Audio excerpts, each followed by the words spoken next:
Hello, what's up guys? Welcome back to another vlog. I hope you guys are doing well. So जैसे कि last वाली में जो मैंने वीडियो बनाई थी about my bike which is FZS hybrid 2025 version, तो लास्ट वाले वीडियो पे काफ़ी अच्छा खासा मुझे रिस्पांस मिला। जो वीडियो मैंने डाली थी दैट वाज ऑनेस्ट रिव्यू, ठीक है, एंड किलोमीटर वाज 10,000। तो मैंने उसके हिसाब से मैंने वो वीडियो बनाई थी। उस पर वो मैंने पार्ट 1 डाला था। एक्चुअली मुझे मेंशन नहीं करना था कि पार्ट 1 है पार्ट 2 है, इसके लिए मैंने मेंशन नहीं किया। बट ये वीडियो में मैं और थोड़ी सी चीज़ें मैं डिटेल में एक्सप्लेन करूँगा, जो बाकी चीज़ें मैंने फेस करी, ठीक है। तो सबसे पहले जो पहली चीज़ थी वो है ये सीट, ठीक है। अभी 10,000 किलोमीटर्स ऑलरेडी हो गए, बट यहाँ पे देखो इधर एक गैप आ गया है यहाँ पे। Same goes to this side as well, ठीक है। और जब आप हम लोग यहाँ पे बैठते हैं तो देखो ये पोजीशन जो है ये पूरी चेंज हो गई है, ठीक है। पहले पोजीशन थी ऑलमोस्ट यहाँ पे अपराइट थी, और ये इसकी बिल्ड क्वालिटी है, ठीक है। यहाँ से इतना गैप है, अगर आप ध्यान से अगर देखोगे तो आपको बैटरी भी यहाँ से दिख जाएगी थोड़ा और सही से, अगर आप एग्जैक्टली अगर यहाँ से देखोगे तो। कुशनिंग वाइज सीट काफ़ी कंफर्टेबल है।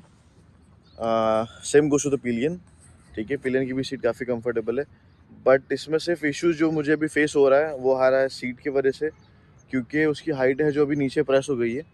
जब आप ड्राइव करते हो आपको फील होता है कि सीट आपकी ना और थोड़ी नीचे बैठ गई है, ठीक है। तो वो एक डिसएडवांटेज मेरे को फील हुआ ये सीट को लेके, क्योंकि ऐसे होना नहीं चाहिए। अभी सिर्फ 10,000 किलोमीटर्स हुए हैं, और सीट में ये जो इशू आ रहा है, तो फिर अभी जाहिर सी बात हम लोग को फिर सीट खोल के वो अपोस्ट्री वाले के पास में या सीट वाले के पास में लेके जाके उसको थोड़ी चेंजेस करवानी पड़ेगी, थोड़ी मॉडिफिकेशन करवानी पड़ेगी। तो उसके हिसाब से फिर जो लेआउट है वो कंप्लीट सेम लेआउट आ जाएगा। उसके बाद में जो नेक्स्ट जो टॉपिक में डिस्कस करने वाला हूँ वो है ब्लूटूथ। तो इसके अंदर जो इनबिल्ड यहाँ पे जो ब्लूटूथ का ये ऑप्शन आता है यहाँ पे, ठीक है। तो ये ब्लूटूथ का प्रॉब्लम ये है कि अगर आप नॉर्मल स्पीड पे चला रहे हो, ठीक है, मतलब क्विक थ्रोटल नहीं दे रहे हो, अगर आप नॉर्मल एक्सेलरेशन दे रहे हो, नॉर्मल एक्सेलरेशन आप अगर यूज़ कर रहे हो, ठीक है, तो ब्लूटूथ है ना बराबर काम करता है, ठीक है। उसमें कोई इशू नहीं है। इसका जो एप्लीकेशन है वाई कनेक्ट वो भी परफेक्ट काम करता है, ठीक है। टर्न बाय टर्न नेविगेशन भी प्रॉपर है। बट अगर आप जैसे क्विक एक्सेलरेशन आप करते हो, या अगर आप हाई स्पीड पे थोड़ा चलाते हो लाइक फ्रॉम 80 टू 100 या 106 या 107, ठीक है, तो ब्लूटूथ है ना वो बार बार डिस्कनेक्ट होता है, ठीक है। जब भी आप हाई स्पीड पे चलाओगे ना ब्लूटूथ आपका डिस्कनेक्ट हो जाएगा। जैसे आप थोड़े लो स्पीड पे आ जाओगे ब्लूटूथ आपका फिर से कनेक्ट हो जाएगा ऑटोमेटिकली। बट कभी कभी ऑटोमेटिक कनेक्ट नहीं होता है, तो उसको आपको फिर वापस से रुक के एप्लीकेशन ऑन ऑफ करना पड़ेगा, या तो फिर आपको गाड़ी ऑन ऑफ करनी पड़ेगी, तब जाके वो ब्लूटूथ फिर से कनेक्ट हो जाता है, ठीक है। तो ये मेरे को कनेक्टिविटी का थोड़ा मेरे को इशू यहाँ पे फील हुआ। अगर उन्होंने थोड़ा अगर कुछ सही सॉफ्टवेयर या सही उसका जो इंटरफेस है, या जो एक रेंज कम्युनिकेट जो एक रेंज है जो अपना ब्लूटूथ रिसीव करता है और अपना ब्लूटूथ जो है वो फॉरवर्ड करता है, उसमें अगर थोड़ी अगर ये लोग अच्छा सा अगर स्ट्रॉन्ग कनेक्शन बनाते तो बहुत अच्छा होता। क्योंकि ये इशू है ना थोड़ा हेक्टिक है। अगर आप बोलते ना कहीं आप अर्जेंसी में जा रहे हो, आपने टर्न बाय टर्न नेविगेशन लगाया फॉर एग्जांपल, और आपके हेलमेट में अगर ब्लूटूथ नहीं लगा हुआ है, ठीक है, तो आपको इशू फेस होगा। क्योंकि अगर आप हाई स्पीड पे चला रहे हो तो जाहिर सी बात है आपका जो कनेक्शन है वो आपका डिस्कनेक्ट हो जाएगा। उसके वजह से आप नेविगेशन का जो टर्न होगा या राइट है लेफ्ट है व्हाटसोएवर वो आप मिस कर दोगे। तो वो मुझे सबसे वर्स्ट पार्ट लगा। उसके बाद में नेक्स्ट हम लोग जो टॉपिक डिस्कस करेंगे वो है अबाउट द क्लिप्स, ठीक है। तो पहले जो फेजर और एफजेड में होता था वहाँ पे यहाँ पे क्लिप्स के जगह पे ना बोल्ट्स होते थे, ठीक है। इस बार पता नहीं इसके पहले भी सारे मॉडल्स में वैसा है या नहीं, बट पता नहीं, बट मैंने इसमें नोटिस किया है बहुत सारे जगह पे इन्होंने ये छोटे छोटे छोटे क्लिप्स लगा दिए, ठीक है। कोई बोलता है पर क्लिप का जो प्राइस है वो है 10 रुपीज़ है, कोई बोलता है 20 रुपीज़ है। आई एम नॉट श्योर, मैंने अभी तक पूछा नहीं है। Just let me know if you guys know कि वो क्लिप का कितना कॉस्ट होगा, ठीक है। तो वो क्लिप बहुत जगह पे इन्होंने यूज़ की है, जैसे कि यहाँ पे, ठीक है, अगर आप यहाँ के पे देखोगे तो यहाँ पे भी वो सेम क्लिप है, ठीक है। तो ये जो क्लिप्स है ये प्रेस वाली क्लिप्स है, मतलब आप सेंटर से आप उसको प्रेस करोगे ना तो वो क्लिप है ना ओपन हो जाती है, ठीक है। जब आपको वापस से फिक्स करना है आप वापस से उसको अंदर पुश करो, ठीक है, क्लिप वापस से फिक्स हो जाती है। बट इशू ये है कि आप जितनी बार भी सर्विस में क्लिप ओपन करोगे क्लोज करोगे ओपन करोगे क्लोज करोगे, जो क्लिप का जो स्ट्रॉन्गनेस है, जो क्लिप का जो एक साइज़ वगैरह जो होता है या उसका जो लेआउट होता है वो डैमेज हो जाता है। कभी कभी तो क्लिप खुद डैमेज हो जाता है, तो ये मेरे को पार्ट अच्छे नहीं लगा इसके बाइक के पार्ट्स के रिगार्डिंग, क्योंकि जाहिर सी बात अगर एक वारंटियर वाला पार्ट है तो एटलीस्ट आप उसको ऐसा कन्वीनियंट बना दो कि भाई वो एकदम इजीली एक्सेसिबल हो। ठीक है, आप एक बार निकाल रहे हो लगा रहे हो, निकाल रहे हो लगा रहे हो, तो जाहिर सी बात है वो क्लिप है वो तो लूज हो गई। उसके बाद में लास्ट वाले पॉइंट पे मैंने, लास्ट वाली वीडियो में मैंने ये डिस्कस नहीं किया था अबाउट द एग्जॉस्ट वाला पार्ट। एग्जॉस्ट में यहाँ पे जो गैप है, ये वाला गैप, ये गैप बहुत कम है। इसके वजह से ना कभी कभी हाई स्पीड पे ना थोड़ा वाइब्रेशन आपको फील होगा, या कभी कभी आपको ना थोड़ा सा एक मेटल वाला नॉइज़ आपको कभी कभी आएगा। ठीक है, तो उसमें आपको करना कुछ नहीं है, आपको ये जो गार्ड है यहाँ से थोड़ा सा प्रेस करके थोड़ा सा वहाँ पे गैप कर देना है, दैट्स इट। थोड़ा सा गैप कर दोगे इशू सॉल्व हो जाएगा। Same goes to the horn, क्योंकि मेरी एक फ्रेंड की गाड़ी है, वो हम लोग साथ में राइड कर रहे थे। एक्चुअली हम लोग मरीन ड्राइव गए थे, मैंने वो वीडियो भी अपलोड की है। तो वहाँ से आने के टाइम पे कोई स्पीड बम पे उसने ज़ोर से एंटर किया, उसकी वजह से जो इम्पैक्ट है वो गार्ड पे गया, गार्ड से इम्पैक्ट होकर हॉर्न पे चले गया, उसके वजह से उसका हॉर्न जो बजना है वो बंद हो गया। ठीक है, तो उसने मुझे कॉल किया, बोला कि ये इशू आ रहा है। हम लोग घर पे जा रहे थे राइड से, तो मैंने उसको बोला भाई हॉर्न चेक करो, क्योंकि देयर इज़ 100% ऑफ चांस कि जो हॉर्न है वो आपके गार्ड पे टच हो रहा होगा। सेम वही हो गया, क्योंकि जो हॉर्न है वो यहाँ पे है और इसमें गैप बहुत कम है। यहाँ पे ये देख रहे हो, यहाँ पे बहुत कम गैप है, तो उसकी वजह से क्या है, जो हॉर्न है ना वो टच हो जाता है। ठीक है, तो वो आपको एक ध्यान में रखना पड़ेगा। उसके बाद नेक्स्ट टॉपिक आता है अबाउट द टॉप स्पीड। तो मैंने काफ़ी सारी वीडियोस मैंने देखी है जो यूट्यूब पे ऑलरेडी अवेलेबल है, जिन्होंने रिव्यू के टाइम पे उन्होंने वीडियोस उसकी कैप्चर की है। ब्रांड न्यू बाइक आती है जो वो लोग यूज़ करते हैं, उसमें भी एक मुझे एक कंसर्न ये लगता है कि जब ये लोग शोरूम वाले कोई गाड़ी किसी को अलॉट करते हैं, प्लीज़ वही गाड़ी सेम किसी कस्टमर को ना प्रोवाइड करें, क्योंकि वो रिव्यू के टाइम पे इतना रैश ड्राइव करते हैं, इतना हाई आरपीएम पे यूज़ करते हैं, इंजन ब्रेकिंग तो उसकी नहीं हुई होती है। ठीक है, तो वो इंजन ऑलमोस्ट आप लोग वाट लगा रहे हो, ठीक है, रिव्यू के नाम पे। उससे अच्छा आपको एक ऐसी बाइक रखो जो सेम बाइक आप सबको कंटिन्यू यूज़ करो। ऐसे डेमो बाइक बोलते हैं, ऐसे डेमो कार बोलते हैं। अगर आपका कार अगर आप लेने के लिए जाते हो तो आपको एक टेस्ट ड्राइव के लिए कार मिलती है, दैट वाज अ डेमो का। ठीक है, वो गाड़ी वो लोग किसी कस्टमर को नहीं देते। Same goes to bikes also. Please it's an request कि आप प्लीज़ अगर जो गाड़ी आप किसी को दे रहे हो फॉर अ टेस्ट ड्राइव, कोई भी ब्रांड की हो, नॉट स्पेसिफिकली फॉर द यामा, ठीक है, अगर आप कोई भी ब्रांड्स की अगर बाइक्स अगर वगैरह अगर आप दे रहे हो किसी को टेस्ट ड्राइव के लिए, प्लीज़ वो सेम बाइक किसी कस्टमर को नहीं देना, क्योंकि उसका इंजन ब्रेकिंग नहीं हुआ होता है। It's a brand new bike, brand new engine, उसमें वो लोग टॉप स्पीड गेज करते हैं। One more thing regarding the top speed, मैंने जितनी वीडियोस ऑनलाइन मैंने देखी है या यूट्यूब पे जो ऑलरेडी अपलोडेड है, उन्होंने टॉप स्पीड इसका बताया 117 एंड 118। ठीक है, दैट इज़ फॉल्स, क्योंकि अगर आप वो वीडियोस अगर आप ध्यान से देखोगे तो वीडियोस में वो लोग डाउन हिल यूज़ कर रहे हैं। ठीक है, जो रोड है वो या तो कोई ब्रिज है, उतरने वाला पार्ट है, या कोई नॉर्मल रोड है जिसमें थोड़ा सा स्लोप है, वहाँ पे वो लोग स्ट्रेच कर रहे हैं। गाइस अगर स्लोप है तो फिर स्पीड तो जाएगा ही, ठीक है, लेकिन वो आपका एक्चुअल स्पीड नहीं है। ठीक है, क्योंकि वो एक फोर्स आप ब्रिज से उतर रहे हो तो जाहिर सी बात है आप उतना स्पीड आप गेज कर लोगे। ठीक है, but that's not your actual speed. तो वो लोग ने थंबनेल में भी वही डाला हुआ 118 एंड 120 इसका top speed, but that is false. मैंने अभी तक अभी 10,680 समथिंग कुछ किलोमीटर्स हो गए और अभी तक मैंने टॉप स्पीड मैंने ट्राई किया 107 किलोमीटर पर आवर। ठीक है, 107, उसके ऊपर गाड़ी नहीं जाती है। मैंने बहुत कोशिश की बट नहीं जाती है। ठीक है, मैंने मतलब 3-4 अटैम्प्ट्स मैंने दिए हैं अभी तक, बट नहीं जाती है। Trust me on this. सबसे worst part regarding the tyres, मैंने कमेंट सेक्शन में मैंने रिप्लाई किया था, जब मैंने कमेंट्स टायर के बारे में मैंने कमेंट किया था, उसमें मैंने मेंशन किया था कि मेरे पास अभी जो करंट टायर्स मैं यूज़ कर रहा हूँ वो है सीएट के। ठीक है, क्वालिटी इज़ वेरी बैड। ठीक है, ट्रस्ट मी ऑन दिस, गाड़ी स्किट होती है। एक और एक कमेंट था रिगार्डिंग द एमआरएफ टायर्स, क्योंकि जब मैंने बाइक ली थी तभी मैंने उनसे पूछा था कि भाई ये जो यामाहा जो टायर्स प्रोवाइड कर रहा है तो उसमें कौन से ब्रांड्स हैं। तो first was CEAT and second was MRF. तो जो मेरे फ्रेंड के पास जो बाइक है जिसका मैंने अभी रेफरेंस पहले दिया था रिगार्डिंग द हॉर्न, तो उसके बाइक में आता है एमआरएफ के टायर्स। ठीक है, वो भी बेकार है, क्योंकि उसको भी सेम इशू आ रहा है, गाड़ी स्किट होती है। ठीक है, उसके बाद में ये जो पैकिंग आती है यहाँ पे, ये वाली पैकिंग, ठीक है। तो यहाँ पे थोड़ा सा ऑयल के मार्क्स आपको दिखेंगे, बट अगर आप ये साइड में देखोगे यहाँ पे, तो यहाँ पे पैकिंग का कलर यहाँ पे कम्प्लीटली डिफरेंट है। ठीक है। तो इसकी स्टोरी बेसिकली ऐसी है कि जब मैंने गाड़ी ली थी तभी 1000 किलोमीटर्स भी नहीं हुए थे, और वहाँ पे मुझे हल्का हल्का पैकिंग में ना कलर डिफरेंस दिखना शुरू हो गया था। ठीक है। मैं ये इसके लिए कह रहा हूँ क्योंकि गाइस देखो, अगर आप कोई नई गाड़ी आप ले रहे हो तो जाहिर सी बात है 1000 किलोमीटर के अंदर ही अगर आपको ये इशू फेस हो रहा है कि वहाँ पे ऑयल के मार्क्स दिख रहे हैं, दैट इज़ नॉट गुड। फिर मैंने जाके जब उनसे मैंने बात की कि भाई इसमें ऑयल के मार्क्स दिख रहे हैं, तो उनका एक ही जवाब था कि that is normal, gasket new है, पैकिंग न्यू है। गैस्केट पैकिंग दोनों दोनों वर्ड आप यूज़ कर सकते हो क्योंकि मार्केट में यही वर्ड्स कॉमन है। तो उन्होंने कहा कि गैस्केट न्यू है, इसके वजह से वहाँ पे थोड़ा सा ऑयल मार्क्स दिखता है। ठीक है। फिर थोड़ी बहस करने के बाद में हम लोग ये पॉइंट पे आ गए कि उन्होंने कहा कि ठीक है, अब जब सर्विस के लिए आओगे तब हम लोग इसकी पैकिंग देख लेंगे। ठीक है। बट जब सर्विस के लिए गए तब उन्होंने कहा कि नहीं, ये तो हम लोग पैकिंग रिप्लेस नहीं कर सकते। ठीक है।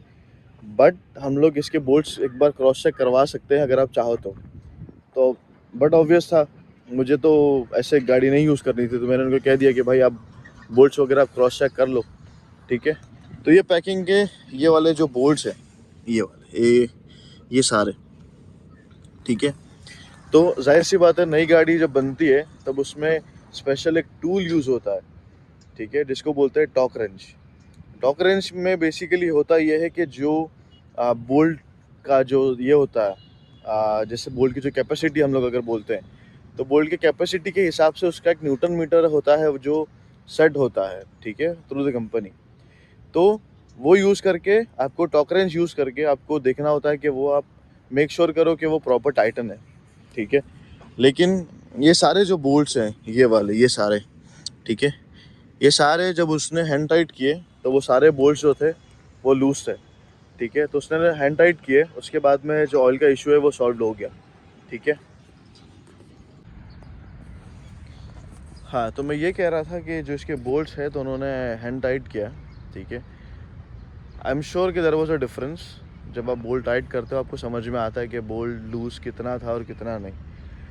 ट्रस्ट मी, वो बोल्ट टाइट करने के बाद में जो ऑयल लीक जो स्पॉट्स मुझे दिख रहे थे वो सॉल्व हो गए। ठीक है। स्टिल मैंने ये गलती करी कि मैंने यामाहा के प्रॉपर जो मेन डीलर होता है मैंने उनसे गाड़ी नहीं खरीदी। ठीक है। यहाँ पे थोड़ी सी चेंजेस आ गई। ठीक है। क्योंकि मुझे अर्जेंसी थी, मुझे और कहीं पे नहीं ढूंढना था, because I stay in Taloja. तो मुझे खारगर में जो शोरूम है वहाँ से मुझे ये बाइक लेनी पड़ी। ठीक है। ऑन अर्जेंट बेसिस उनके पास में अवेलेबल थी, जैसे उनके गोडाउन में थी, वहाँ से उन्होंने मंगाई, वहाँ से फिर मैंने डिलीवरी ले ली। ठीक है। डिलीवरी जल्दी मिली, no doubt in that. But क्योंकि अगर हम लोग प्रॉपर शोरूम से नहीं लेते हैं तो बहुत सारे इश्यूज आप ऐसे फेस करोगे जो आपके समझ में भी ना आए। ठीक है। उसके वजह से हमें प्रॉब्लम होती है कि भाई यहाँ जाओ वहाँ जाओ, ये करो वो करो, चार बात सुनो। ठीक है। वन मोर थिंग, जब आप नई गाड़ी जब आप परचेस करते हो, please make sure you do PDI on your own. ठीक है। मैंने PDI किया था। ठीक है। बट यहाँ पे जो मेन प्रॉब्लम मुझे आया वो था यहाँ पे। ठीक है। जब मैंने गाड़ी ली थी तभी उसमें जो ऑयल का कलर था इट वॉज स्लाइटली रेडिश। ठीक है। तो मुझे लगा पता नहीं शायद से ब्रेक ऑयल का कलर ही रेड होगा, इसके लिए मैंने भी कैप ओपन करके मैंने भी उसको क्रॉस चेक नहीं किया। ठीक है। That was my mistake, I agree. But यहाँ पे प्रॉब्लम ये हुआ कि रिसेंटली मैं एक ट्रिप से वापस आ रहा था। ठीक है। वापस आने के टाइम पे पीछे का ब्रेक है वो फेल हो गया। ठीक है। ध्यान से सुनना, पीछे का ब्रेक है वो फेल हो गया। उस वजह से क्या हो गया, पीछे का ब्रेक तो लग नहीं रहा था। फिर भी समहाउ मैं घर पे आ गया। नेक्स्ट डे में शोरूम में लेके गया, I mean the service centre, वहाँ पे लेके गया। तो उन्होंने कहा कि ब्रेक पैड का इशू हो सकता है। ठीक है। मैंने कहा ब्रेक पैड तो भाई अभी भी बाकी है, मे बी वो 3000 शायद से चल जाएंगे। तो उन्होंने कहा चलो ठीक है हम लोग डायग्नोस करते हैं। तो डायग्नोस करने के बाद में पता चला कि जो ब्रेक ऑयल का कंडीशन है वो बहुत बुरा था। ठीक है। वो ऑलमोस्ट ब्लैक हो गया था। और ब्रेक ऑयल का ऐसा होता है ना कि एक सर्टन पीरियड ऑफ टाइम जब वो बहुत पुराना हो जाए ना तो उसके अंदर बबल्स क्रिएट होना शुरू हो जाते हैं। उस वजह से जो ब्रेक ऑयल की जो लाइन है, जो ब्रेक की जो लाइन होती है जिसमें से ब्रेक ऑयल पास होता है, मास्टर सिलेंडर उसको प्रेशर बनाता है और वो आपके ब्रेक्स को अप्लाई करता है, ब्रेक पैड्स को पुश करके। ठीक है। तो ऐसे ये मैकेनिज़्म पूरा काम करता है। बट क्योंकि जो ब्रेक ऑयल था वो बहुत पुराना हो गया था और उसके अंदर बबल्स बन रहे थे, तो उसने एयर क्रिएट कर दिया, ठीक है, पाइपलाइन में। उसके वजह से मेरा ब्रेक अप्लाई नहीं हो रहा था। फिर उन्होंने कहा कि ठीक है ब्रेक ऑयल चेंज करके देखते हैं। उन्होंने ब्रेक ऑयल चेंज किया एंड इशू वॉज सॉल्व्ड, ठीक है। तो moral of the story is कि आप जब कोई गाड़ी ले रहे हो या कुछ भी कर रहे हो तो आप प्लीज़ मेक श्योर करो सारी चीज़ें आप चेक करो। जो मैंने एक मिस कर दी थी ये हो गया। उसके बाद में वापस से मैं टॉपिक ऐड करूँगा टायर का। टायर में भी फ़िलहाल इशू ये आ रहा है कि ये मॉडल है 25 मॉडल, ठीक है। मैंने डिलीवरी ली थी अगस्त 26 को, ठीक है, 2025। अब प्रॉब्लम ये आ रहा है कि टायर्स में ऑलरेडी क्रैक आना शुरू हो गए, ठीक है। 10,600 किलोमीटर चलिए और टायर्स में ऑलरेडी क्रैक आ रहे हैं, front end rear both. Let me show you. तो आप यहाँ पे अगर आप ध्यान से देखोगे तो आपको यहाँ पे ये क्रैक्स नज़र आएंगे यहाँ पे, ठीक है। प्लस अगर आप यहाँ पे चेक करोगे ये यहाँ पे ये पूरे क्रैक्स आ रहे हैं, ठीक है। Same goes to here.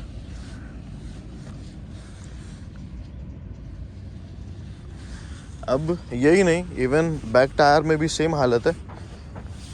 अगर आप बैक टायर अगर आप ध्यान से देखोगे तो आपको दिखेगा यहाँ पे ये पोर्शंस में ना अंदर क्रैक्स आना शुरू हो गए, ठीक है। पता नहीं कैमरा में इतना विजिबल होगा या नहीं, but I will try my level best कि मैं आपको दिखाऊं कि इशू, हाँ यहाँ पे तो ये जो अंदर वाले लाइंस है ना इसमें ऑलरेडी कट्स आना शुरू हो गए, छोटे छोटे पूरे आगे से लेके पीछे तक का सेम हाल है, ठीक है। तो आई एम नॉट श्योर ये क्यों है, क्योंकि जो टायर पे जो डेट एंड मैन्युफैक्चर जो ईयर मेंशन होता है वो है 2025। इट मीन्स 2025 में, आई मीन सॉरी 2024 2024, तो 20th वीक का जो ईयर है वो है 2024, ठीक है। बट फिर भी ये इशू आ रहा है, I am not sure why. तो कल मैं सर्विस सेंटर में विज़िट करने वाला हूँ जस्ट टू मेक श्योर कि क्योंकि जब मैंने ली थी तब उन्होंने कहा था कि जो टायर्स हैं दे आर अंडर वारंटी, ठीक है। अब उन्होंने स्पेसिफिक मेंशन नहीं किया for how many kilometres and for how much duration. सिर्फ उन्होंने इतना मेंशन किया था कि इट्स अंडर वारंटी, अगर कुछ भी होता है so they will get it fixed. So अब सीन ये है कि मैं सर्विस सेंटर में विज़िट करूँगा, वहाँ पे मैं टायर्स का सीन चेक करके फिर मैं वीडियोस की भी पोस्ट करूँगा कि मुझे क्या फ़ीडबैक मिला और उसमें क्या होना चाहिए और क्या नहीं, ठीक है। सो रही बात माइलेज की, तो माइलेज में मैंने काफ़ी कमेंट्स मैंने ऐसे देखे जिसमें उन्होंने कहा कि जो माइलेज बता रहा है वो अनरियलिस्टिक है।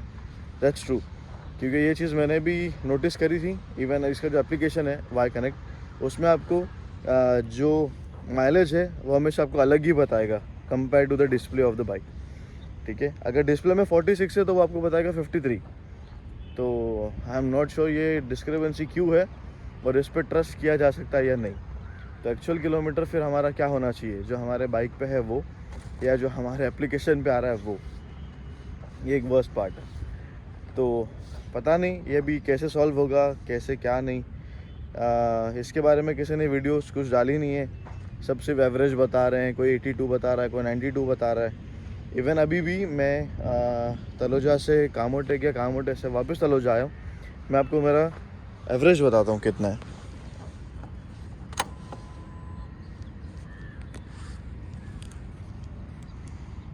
हियर 46 किलोमीटर पर लीटर, ठीक है। तो ये है मेरा एवरेज, ठीक है। जाने के टाइम पे मैं थोड़ा स्पीड में गया, बट आने के टाइम पे मैं थोड़ा स्लो आया, जस्ट बिकॉज मुझे ये वीडियो में कैप्चर करना था कि इसमें एवरेज कितना शो करेगा। जैसे कि आपने देखा 45 का एवरेज मुझे बता रहा है। सो ये है रियल चेंजेस जो आपको फील होंगे गाड़ी लेने के बाद में, जो पहले कुछ और बताया जाता है, बाद में कुछ और बताया जाता है।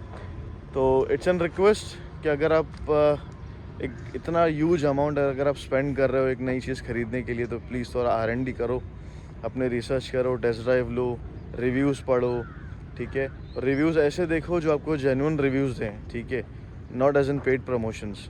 पेड प्रमोशन तो हर कोई कर लेता है, ठीक है। 2 पैसों के लिए आप किसी का पैसा नहीं वेस्ट कर सकते, क्योंकि सामने वाला अगर इतना अमाउंट इन्वेस्ट कर रहा है आपके एक पार्ट पे या आपके एक बाइक पे, जो भी है, ठीक है, तो वो एक ट्रस्ट आप पे बिल्ड करने की कोशिश कर रहा है कि भाई मैंने इतना पैसा मैंने पे किया है, उसके हिसाब से मेरे को जो प्रोडक्ट है वो अच्छा मिले, ठीक है। बट यहाँ पे वही इशू आता है कि हम लोग कुछ रिव्यूज़ देख के हम लोग कुछ भी चीज़ ख़रीद लेते हैं, बाद में हमें पता चलता है कि ये तो कुछ और ही हो गया। सो moral of the story is, अपनी रिसर्च करो, अपना सेटिस्फेक्शन लेवल देखो कहाँ पे है, उसके हिसाब से आप वो चीज़ परचेस करो। मुझे कमेंट सेक्शन में काफ़ी ऑप्शंस मुझे के बहुत लोगों ने पूछे, मैंने उनको वैसे ही रिव्यू दिया कि जो आपका रिक्वायरमेंट है उसके हिसाब से जाओ, रिव्यू देख के मत जाओ। कोई भी रिव्यू में कुछ भी बोलता है। मैंने जो चीज़ें फ़ेस की वो मैंने बता दी। मैंने ये चीज़ें मैंने कोई वीडियो में अभी तक नहीं देखी। मैं भी बहुत सारे वीडियोस गो थ्रू करता हूँ, इवन अभी भी, अभी तो मैंने बाइक ले ली है, फिर भी क्या पता मेरे रिव्यूज़ और किसी और के रिव्यूज़ मैच हो जाए, मेरे इश्यूज़ और किसी और के इश्यूज़ में मैच हो जाए।